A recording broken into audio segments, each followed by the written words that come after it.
my son-in-law laughed. What's it like to be a loser? Everyone laughed, except me. I just smiled and asked, how does it feel to know that this loser will no longer be paying your bills? The moment those words left my mouth, my brother-in-law's face turned pale, and the family table turned into a battlefield. You won't believe what he did next. Before we continue, please subscribe to the channel and let us know where you are listening in the comments. You know, Mark, my son-in-law Sheldon said, swirling the expensive Cabernet in his glass, retirement must be nice. No pressure, no deadlines, no real responsibilities. I set down my fork carefully, the prime rib growing cold on my plate. Around the polished mahogany table, the one I'd helped Caroline pick out last year, candles flickered in crystal holders. My daughter had outdone herself tonight, celebrating Sheldon's promotion to regional sales manager. It has its moments, I replied, watching him take another generous gulp of wine, the same wine I'd brought as a congratulatory gift. Sheldon leaned back in his chair, the one at the head of the table where he now preferred to sit during family dinners. I mean, don't get me wrong. You had a decent run as an engineer, but that was, what, 40 years ago? Different world now. Everything's digital, fast-paced. Takes a younger mind to really succeed. Caroline shifted uncomfortably beside me, her bracelet, last Christmas's gift for me, catching the candlelight. Sheldon, Dad had a wonderful career. He designed infrastructure that's still standing today. Sure, sure, Sheldon waved dismissively. But let's be honest. When was the last time you actually built something? Accomplished something significant? My granddaughter Emma, only 9 years old, looked up from her chicken. Grandpa built me a treehouse last summer. That's sweet, honey, Sheldon patted her head patronizingly. But Grandpa needs to understand that real men provide for their families through their own hard work. Not everyone can just coast through retirement while others carry the weight. The silence stretched longer than comfortable. Caroline's nervous laugh filled the void. Maybe we should talk about something else. Emma, tell Grandpa about your piano recital. But Sheldon wasn't finished. The promotion had inflated him like a balloon, and the wine was making him bold. Actually, I've been thinking. Now that I'm making real money, 6 figures mark, it might be time for everyone to start pulling their own weight. I knew exactly what he meant. 15 years of mortgage help, school tuitions, car payments, medical bills, 15 years of watching him spend money like water while I quietly covered the shortfalls. Take Caroline, for instance, he continued, gesturing toward my daughter. She's been out of the workforce so long, living off, well, let's call it family charity. Maybe it's time she rejoined the real world. Caroline's face went pale. She knew, as I did, that their lifestyle depended entirely on my quiet support. The private school uniforms hanging in the mudroom, the lease on Sheldon's BMW, the kitchen renovation they'd completed last fall, all impossible without my help. Tommy, my 12-year-old grandson, sensed the tension. Are we in trouble, Dad? No, son, but it's important to understand the difference between earners and dependents, between providers and... He looked directly at me. Those who've given up trying. The insult hung in the air like smoke.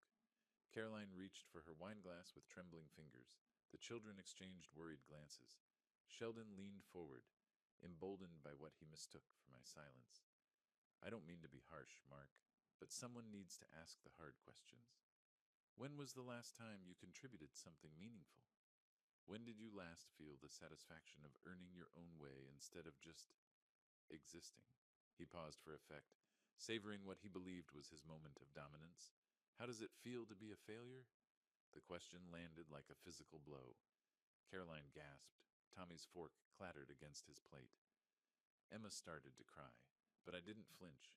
Instead, I took a slow sip of water, set the glass down precisely, and looked Sheldon directly in the eyes. How does it feel? I said, my voice steady and clear. To know this failure won't be paying your bills anymore? The color drained from Sheldon's face faster than wine from a broken bottle. Caroline's hand flew to her mouth. The children stared in confusion as their father's triumphant expression crumbled into something approaching panic. I continued eating my dinner, cutting each piece of meat with deliberate care while the table sat in stunned silence. Outside, darkness was settling over the suburban neighborhood, and I could hear the distant sound of a neighbor's dog barking. After what felt like an eternity, I wiped my mouth with the linen napkin, stood, and kissed Emma and Tommy goodbye.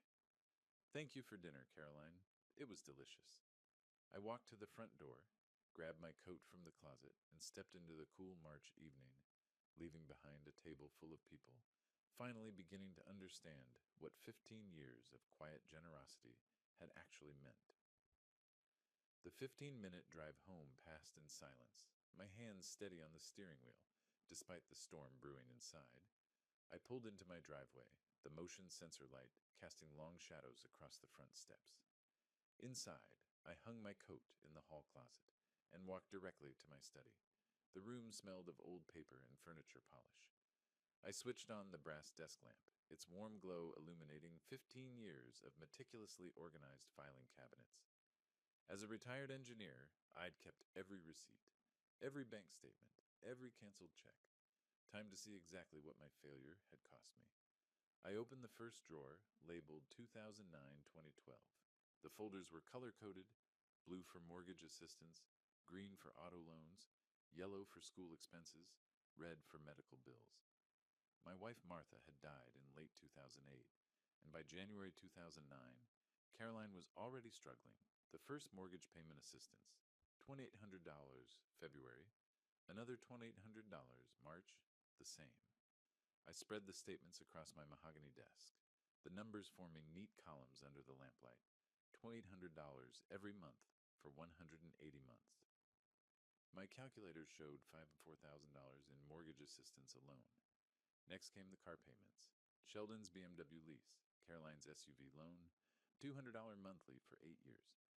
Another $200. The numbers climbed steadily, each folder revealing another layer of generosity I'd forgotten.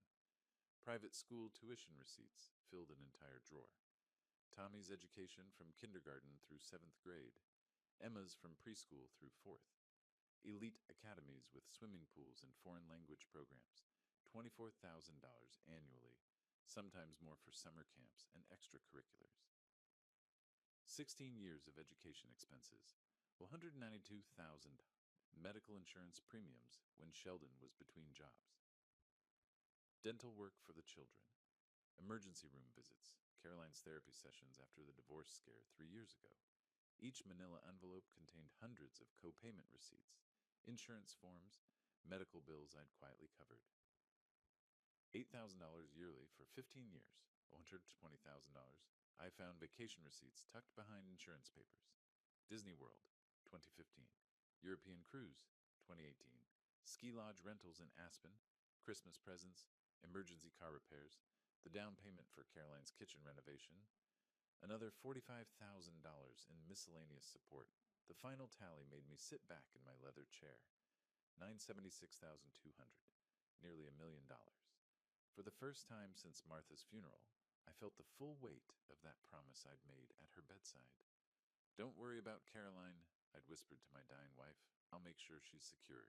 I remembered Caroline's tears at the funeral, her panic about the mortgage she and Sheldon couldn't afford alone. How grateful she'd been then, calling weekly to thank me, sending homemade cookies, bringing the grandchildren for Sunday visits. When had the gratitude stopped? When had my help become expected rather than appreciated? I pulled out my personal financial statements, the ones showing my own sacrifices, the smaller retirement account because I'd postponed investing, the modest 2-bedroom home instead of the lakefront property I'd wanted, the 15-year-old truck in my garage while Sheldon drove luxury vehicles, the travel brochures I'd collected but never used because Caroline always needed something, the hobbies I'd abandoned, the woman from church who'd stopped asking me to dinner because I was always helping family. I'd given them nearly $1 million in 15 years of my own dreams. At 10:30 p.m., I reached for my phone and bank contact list. Tomorrow would bring interesting conversations with automatic payment departments. Sunday morning, coffee tasted different somehow, stronger.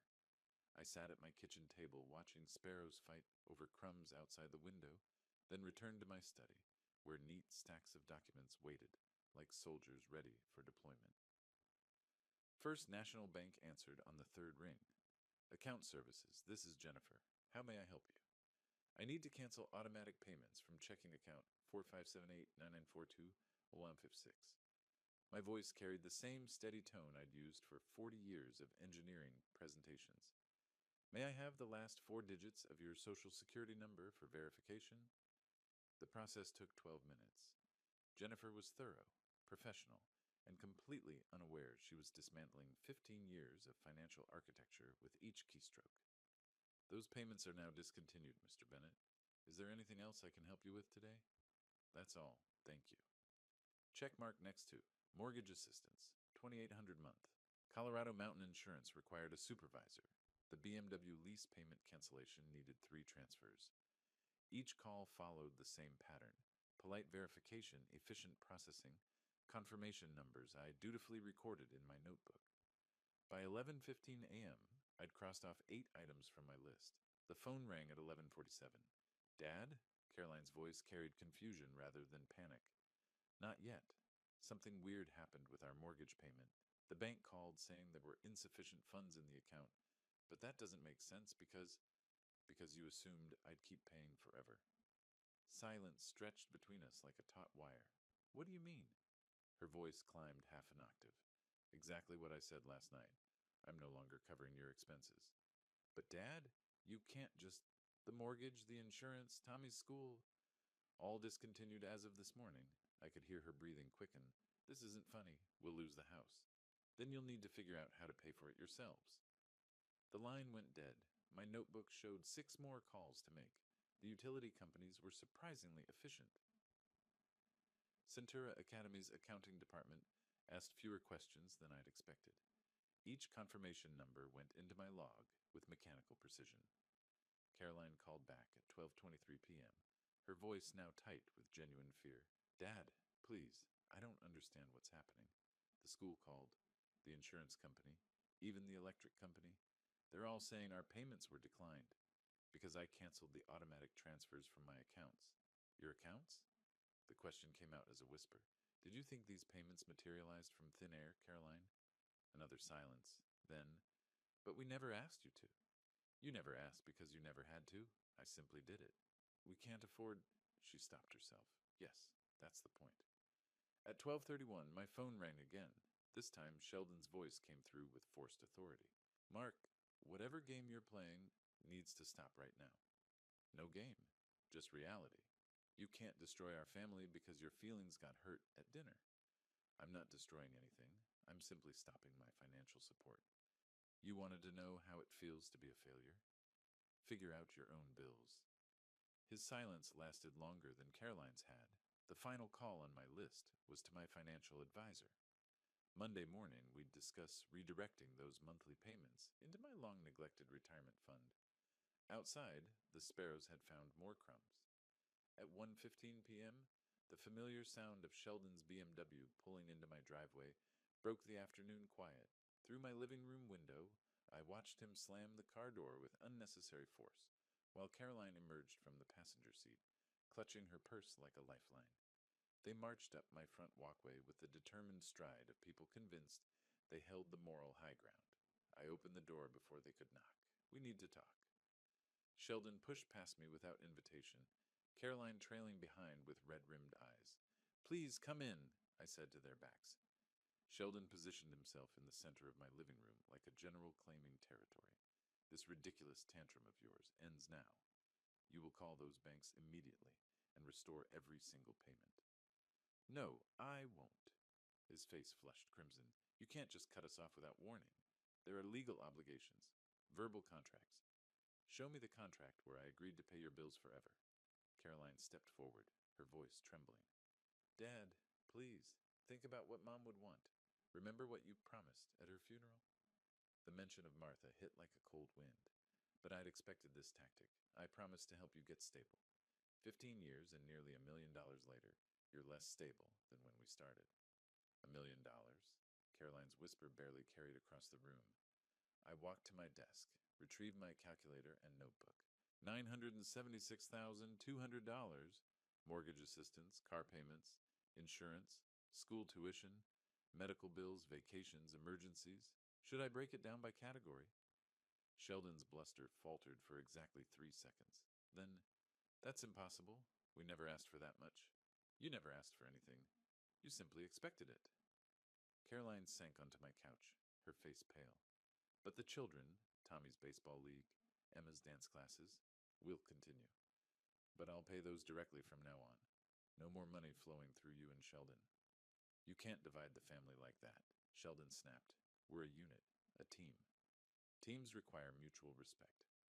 When did either of you last thank me for anything? The question hung unanswered in the afternoon air. Caroline's tears started slowly, then built to the desperate sobs I remembered from her teenage years. I didn't know it was so much. I thought you wanted to help. I thought it made you happy. It did, until you stopped appreciating it and started demanding it. Sheldon began pacing my carpet like a caged animal. Fine. You want gratitude? Thank you. There. Now restore the payments.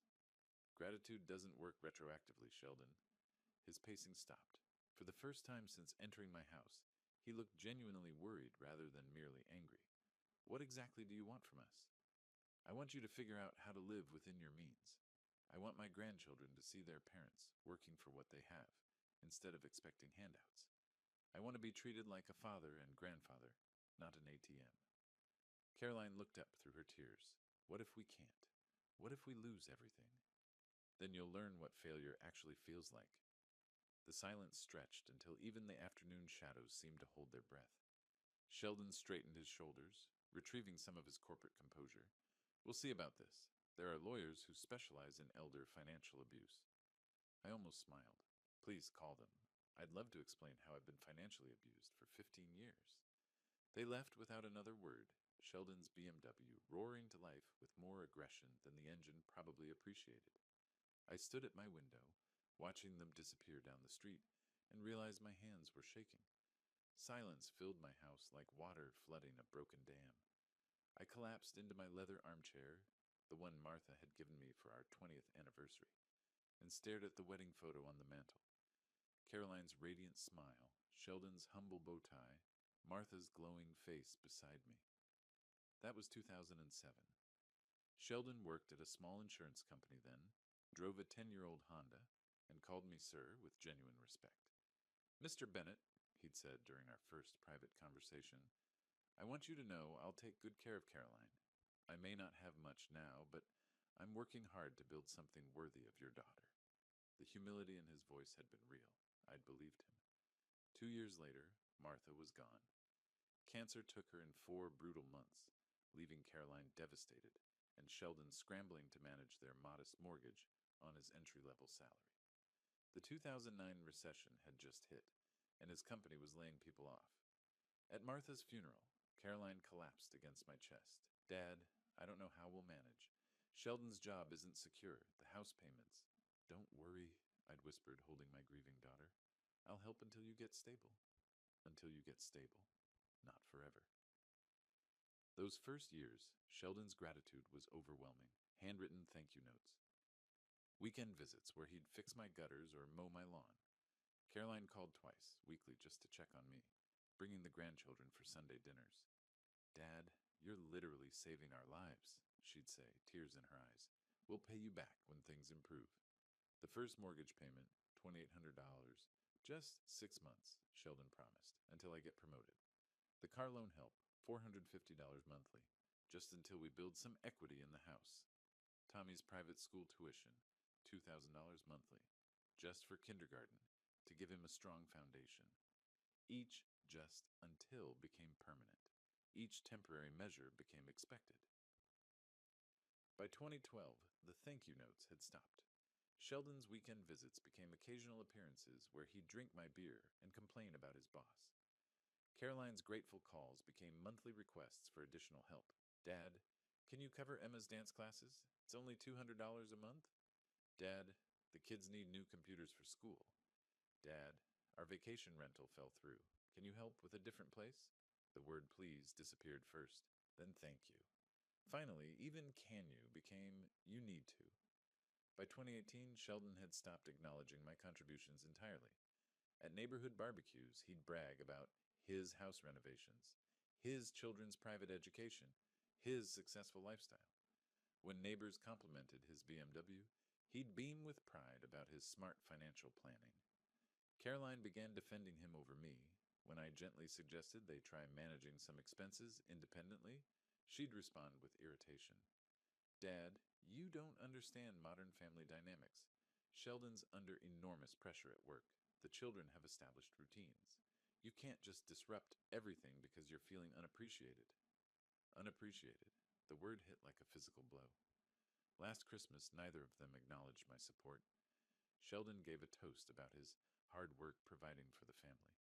Caroline posted social media photos of their expensive gifts with hashtags about blessed family success. I'd sat in my small living room looking at their thank you cards from 2009, wondering when gratitude had calcified into entitlement. Now, sitting in the gathering dusk, I understood what Martha would have wanted. Not endless enabling, but dignity. Not unlimited generosity, but respect. Outside, shadows stretched longer across my front yard, and somewhere in the distance, a phone began ringing. 3 days passed like watching dominoes fall in slow motion. Monday morning brought the first bank notifications. Caroline called at 9:47 a.m., her voice thin with panic. Dad, they're saying our mortgage payment failed. There's a $75 penalty fee. The bank wants $28.75 by tomorrow, or they'll start foreclosure proceedings. I said nothing. The silence stretched until she hung up. By noon, Sheldon's BMW lease company had left 2 voicemails about their missed $650 payment. Caroline's SUV loan, another $480 monthly, bounced with a $50 penalty. Their homeowner's insurance lapsed at 3 p.m. when the automatic payment failed. Tuesday brought deeper water. Caroline called again, this time with Sheldon shouting in the background. We can't cover everything. Her voice cracked. I applied at Target, Walmart, 3 restaurants. Even if I get hired immediately, they're offering $12 an hour. That's barely $2,000 a month before taxes. For the first time in 15 years, she was doing mathematics on her survival. Wednesday afternoon, I drove past Centura Academy during pickup time. Tommy and Emma stood with other children whose tuition payments had cleared. The school had called Caroline that morning. $4,800 due immediately, or the kids would be withdrawn by Friday. That evening, my neighbor, Mrs. Payne, mentioned hearing raised voices from Caroline's house during her walk. Seems like financial troubles, she said sadly. The young man was yelling something about credit cards being maxed out. Thursday brought the crescendo. Caroline's third call came at 2:15 p.m. Dad, please, I went to 5 interviews yesterday. McDonald's, a cleaning company, a grocery store. They all want references from recent employers. I haven't worked since 2009.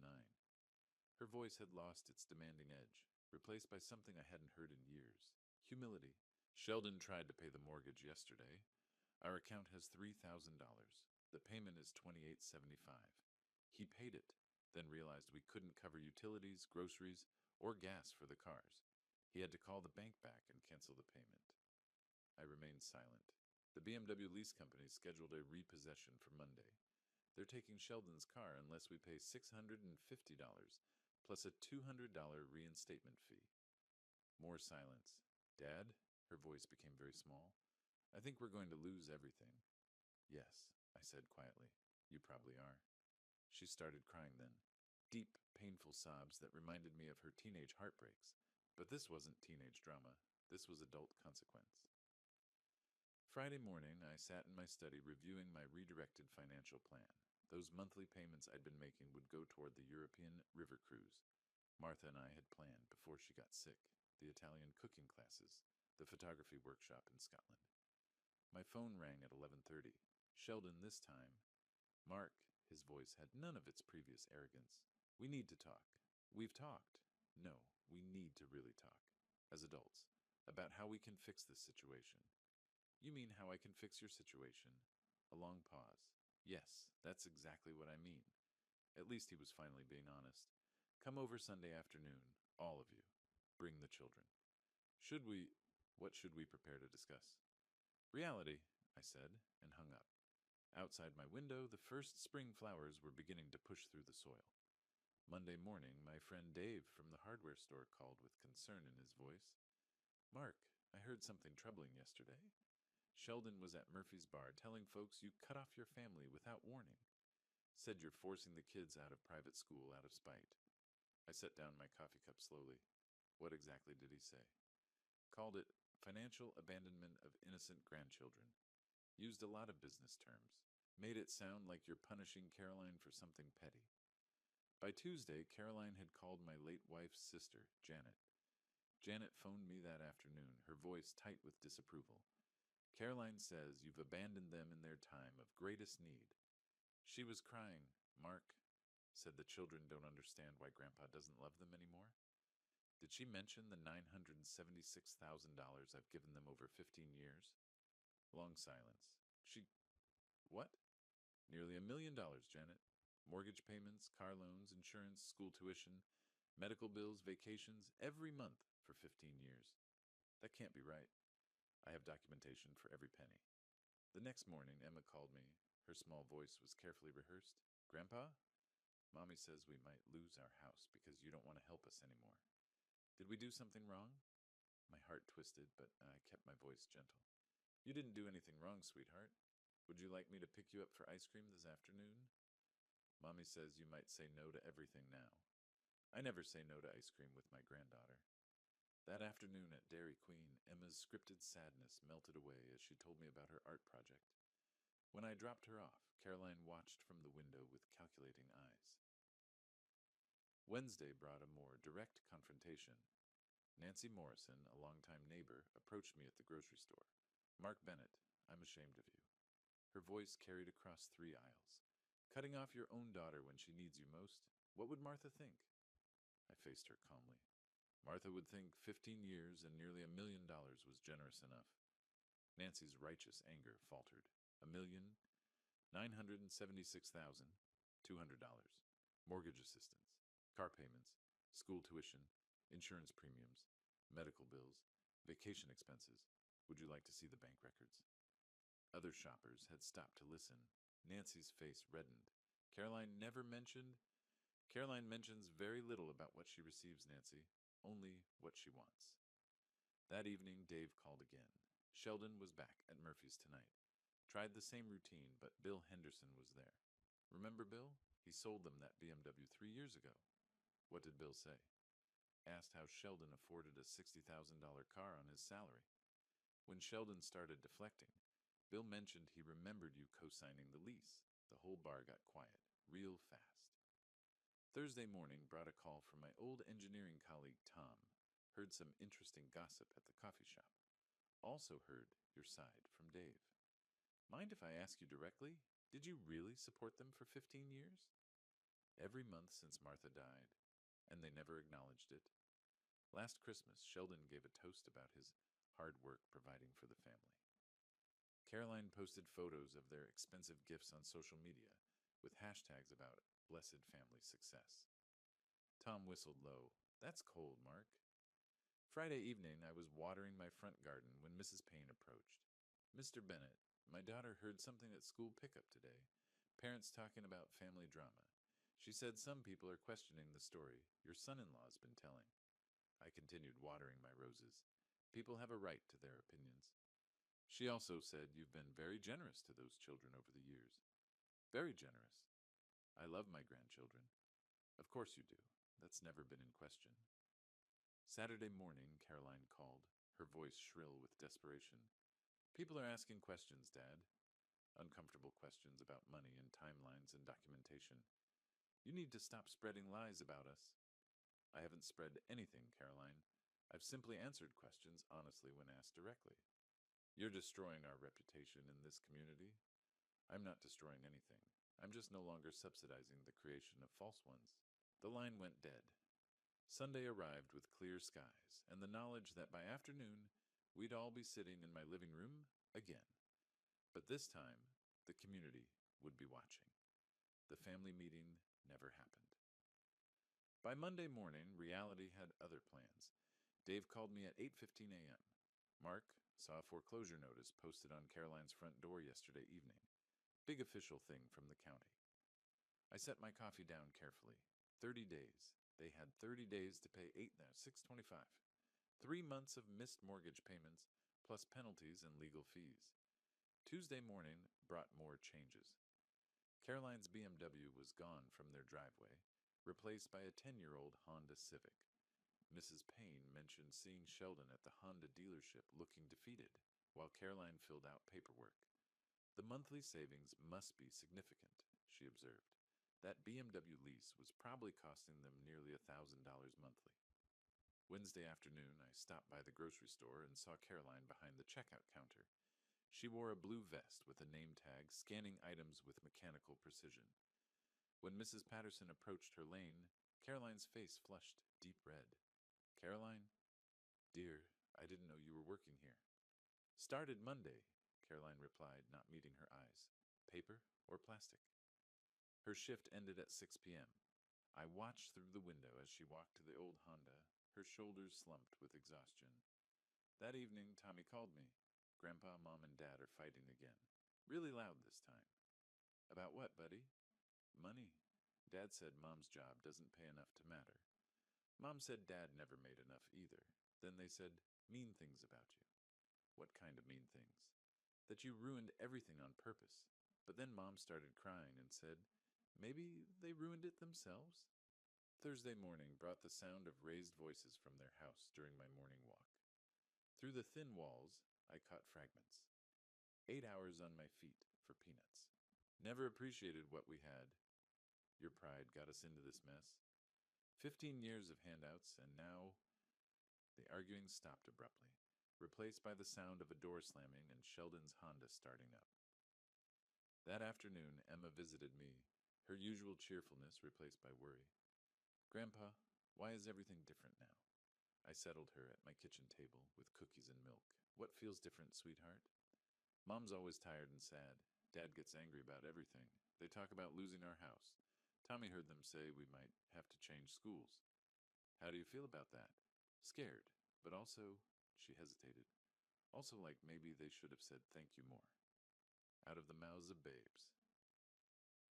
Friday evening, I was reading in my study when my doorbell rang. Sheldon stood on my porch alone, his corporate confidence completely absent. His usual pressed shirt was wrinkled, his tie loosened, his face showing exhaustion I'd never seen before. "Mark, I need to talk to you. Just the two of us." Man to man. I invited him into my living room, the same room where he'd demanded I restore payments just 2 weeks ago. He sat heavily in the chair, his hands clasped tightly between his knees. "The foreclosure is real. 30 days. Caroline's working 40 hours a week for $13.50 an hour. After taxes, that's maybe $1,100 a month. I'm bringing home about $5,800 monthly. The mortgage alone is $2,875. He looked up at me with something approaching humility. "We can't make it work. Not even close. We never could we? Without you, I mean." "No," I said quietly. "You never could. I've been thinking about something you said about earning respect versus inheriting it." His voice cracked slightly. "I never earned anything, did I? The house, the cars, the kids' schools, none of it was really mine." "What do you want from me, Sheldon?" "I want to know if there's a way back from this. Not back to how things were, but forward to something better." Outside, the streetlights were beginning to flicker on as darkness settled over our suburban neighborhood. Saturday afternoon, I was organizing my financial documents when the doorbell rang. Caroline stood on my porch in her blue grocery store vest, her face streaked with tears and exhaustion. "Dad, please. We need to talk about Tommy and Emma." She looked different, smaller somehow. The entitled confidence I'd watched grow over 15 years had crumbled, leaving behind the frightened daughter I remembered from Martha's funeral. I invited her into the living room.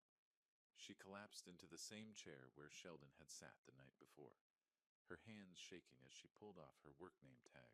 "4 days," she whispered. 4 days until they complete the foreclosure. "Tommy keeps asking if we're really going to lose the house. Emma had nightmares last night about moving to a strange place."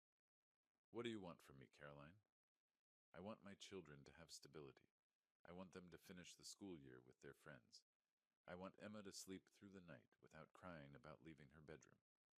She looked up at me with eyes that held no trace of manipulation, only raw, maternal desperation. "I've been working 40 hours a week on my feet, scanning groceries for people who used to be my friends."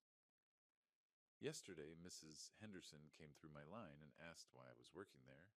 I wanted to crawl under the counter and disappear. But you didn't? No. I smiled and asked paper or plastic, because I finally understand what work means, what earning means, what you've been trying to teach us. She wiped her nose with a tissue from her purse. Sheldon told me about your conversation last night. He said you asked if there was a way forward. There might be, but it would require significant changes from both of you. Tell me.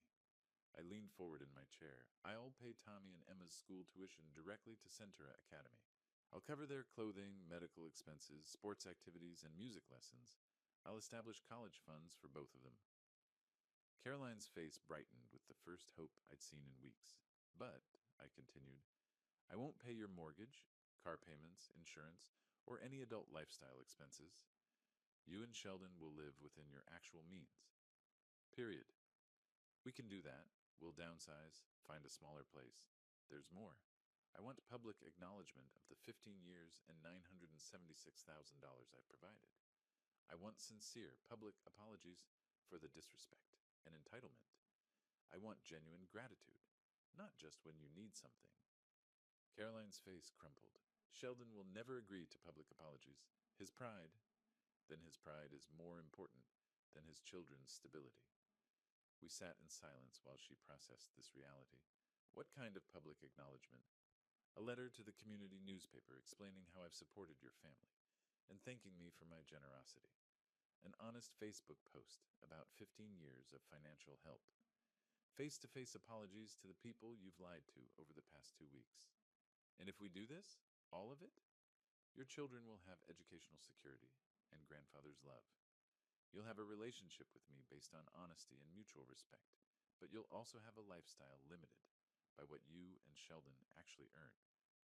Caroline covered her face with her hands. I don't know if I can convince him. You have 48 hours to decide. After that, the offer expires. She stood slowly, her grocery vest wrinkled from the long day. At the door, she turned back. Dad, thank you for still caring about Tommy and Emma. I never stopped caring about any of you, Caroline. I just stopped enabling you. After she drove away in the old Honda, I sat in my living room watching the evening news. Somewhere across town, a very difficult conversation was about to begin. Caroline's Honda pulled into their driveway at 5:30 p.m. Through my neighbor Dave's later account, I learned how the evening unfolded. Sheldon was heating leftover pizza when Caroline entered the kitchen, still wearing her grocery vest. He looked up from the microwave, noting her red-rimmed eyes and exhausted posture. Where have you been? Your shift ended at 3. I went to see Dad. The microwave beeped in the silence that followed. Sheldon pulled out the steaming pizza, set it on the counter, and turned to face his wife fully. You went behind my back after everything we discussed about handling this together? We're out of time, Sheldon. 4 days until foreclosure. The children are terrified. I had to try something. Caroline sank into a kitchen chair, pulling off her name tag with trembling fingers. He's willing to help, but there are conditions. What kind of conditions? He'll pay for Tommy and Emma's school, clothes, activities, medical expenses. He'll set up college funds for both of them. Sheldon's face brightened. That's fantastic. When does he restart the mortgage payments? He doesn't. We have to live on what we actually earn. The brightness faded instantly. That's impossible. You know our expenses. He wants something else, too. Caroline's voice dropped to barely above a whisper. Public apologies. Acknowledgement of the 15 years and $976,000 he supported us. Sheldon's face went white, then red. He wants me to humiliate myself, publicly admit I've been... What, a charity case? Sheldon, he spent nearly $1 million on us. $1 million. Do you understand what that means? It means he chose to help family. That's what fathers do. Caroline stood up slowly, her grocery vest wrinkled and stained. No, that's what saints do. And we treated him like an ATM. From upstairs came the sound of Tommy's voice calling down, Mom? Dad? Why are you yelling? Both parents stopped, realizing their voices had risen. Emma appeared at the top of the stairs in her pajamas, rubbing her eyes. Are you fighting about Grandpa again? Caroline climbed the stairs to comfort her daughter, while Sheldon paced the kitchen, his hands clenched into fists. When Caroline returned 20 minutes later, she found him staring at the foreclosure notice on the counter. I won't do it, he said without looking up. I won't stand in front of our neighbors and admit I'm a failure who couldn't provide for his own family. Then what's your solution? Where are we going to live? Where will the children go to school? We'll figure something out. Get a loan. File for bankruptcy. Something. Anything but crawling to your father and begging forgiveness for imaginary sins. Caroline pulled out her phone and opened the calculator app. Okay, let's figure it out. Our combined monthly income is $6,900. The mortgage is $2,875. That leaves 40, 25 for everything else. She continued typing numbers. Car payment for the Honda, $350. Insurance, $250. Utilities, $300. Groceries, $600. Gas, $200. That's $1,600, leaving us $2,625. See, we can make it work. I haven't added the children's expenses yet. Tommy's baseball league, $120 monthly. Emma's dance classes, $80. Both kids' school supplies, clothes, medical copays, birthday parties, Christmas gifts. Caroline's voice cracked. Sheldon, we can't afford our children. Through the thin walls, Tommy's voice drifted down again. Mom, Emma's crying. She says we're going to be homeless. Caroline looked at her husband with eyes that held no trace of the entitled woman who had demanded her father restore their payments 2 weeks ago. We have 36 hours to decide. Dad's offer expires Monday at noon. She walked upstairs to comfort her children, leaving Sheldon alone in the kitchen with the foreclosure notice and a calculator that couldn't make their impossible mathematics work. Monday morning at 10:15, the Honda pulled into my driveway carrying all 4 of them. Through my front window, I watched Sheldon emerge from the passenger seat with the defeated posture of a man who'd spent the night staring at ceilings. Caroline knocked on my door, flanked by Tommy and Emma in their school clothes. Sheldon stood behind them, his business shirt wrinkled, his eyes rimmed with exhaustion. Dad, we need to accept your offer, all of it. I invited them into my living room. The children settled on my couch, while Caroline took the same chair she'd occupied Saturday. Sheldon remained standing, his hands clasped behind his back, like a defendant awaiting sentencing. The bank called this morning, Caroline continued. Foreclosure completes at 3 p.m. unless we pay $8,625. We don't have it. Emma tugged on my sleeve. Grandpa, are we really going to lose our house? Not if I can help it, sweetheart. Sheldon cleared his throat. Mark, I need to say some things. He walked to my mantel, studying the wedding photo of Martha and me, then turned to face his family. 15 years ago, you offered to help us temporarily. I took that help and turned it into a permanent arrangement without ever acknowledging what you were sacrificing. His voice cracked slightly. I told people the house renovations were from my success at work. I bragged about the cars like I'd earned them. I let Tommy and Emma think their grandfather was just being nice instead of being their actual provider. Caroline reached over and took Emma's hand. Dad, I owe you apologies too. I took your generosity and treated it like inheritance, like something I deserved instead of something you chose to give. You paid our mortgage for 15 years, Sheldon added. $504,000. You paid our car loans, insurance, school tuition, medical bills, vacations, Christmas gifts, birthday parties, dance classes, baseball leagues. Tommy looked up with wide eyes. Grandpa paid for my baseball. Grandpa paid for everything, Caroline said quietly. Almost $1 million over 15 years. Emma's small voice cut through the heavy air. Why didn't you tell us? Caroline's face reddened. Because we were ashamed, not of Grandpa's help, but of how we acted like we didn't need it. I leaned forward in my chair. If I help you keep the house today, things will be different. I'll pay Tommy and Emma's school tuition directly to Centura Academy. I'll cover their medical expenses, clothing, activities, and college funds, but I won't pay your mortgage, car payments, or any adult lifestyle expenses. You'll live on what you actually earn. Sheldon nodded slowly. We understand. There's more. I want public acknowledgement. A letter to the community newspaper thanking me for 15 years of support. Social media posts expressing genuine gratitude. Face-to-face apologies to the neighbors you've lied to. When? Caroline asked. This week. Before Saturday. Sheldon's jaw tightened, but he nodded again. What else? Monthly family dinners here. Not to report your finances, but to maintain proper relationships. To remember that family means respect, not entitlement. I stood and walked to my desk, pulling out my checkbook. I'm going to call First National and arrange an emergency payment, but this is the last mortgage payment I ever make for you. After today, you sink or swim on your own income. As I dialed the bank, I heard Emma whisper to her mother, "Are we going to be okay now?" Caroline's voice was soft but certain. "Yes, sweetheart, we're going to be just fine." For the first time in 15 years, I believed she was right. 3 months later, on the third Saturday of June, they arrived for our monthly family meeting at exactly 2 p.m. Caroline had been promoted to shift supervisor at the grocery store, earning $15.50 an hour. Sheldon had learned to balance their budget without expecting miracles. "Grandpa!"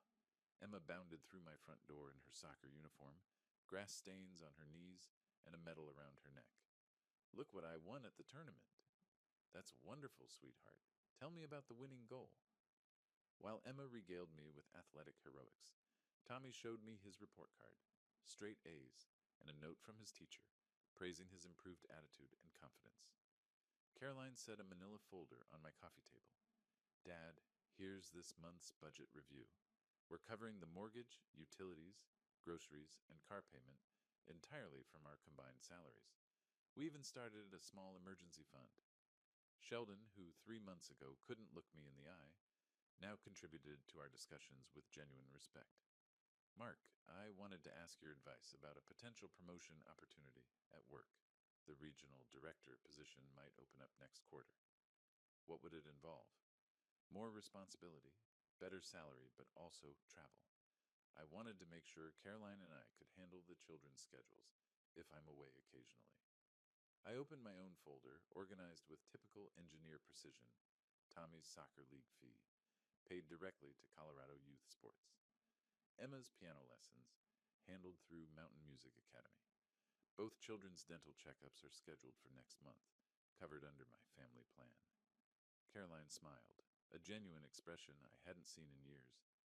"Dad, I can't thank you enough for keeping their lives stable while we figured out how to be actual adults."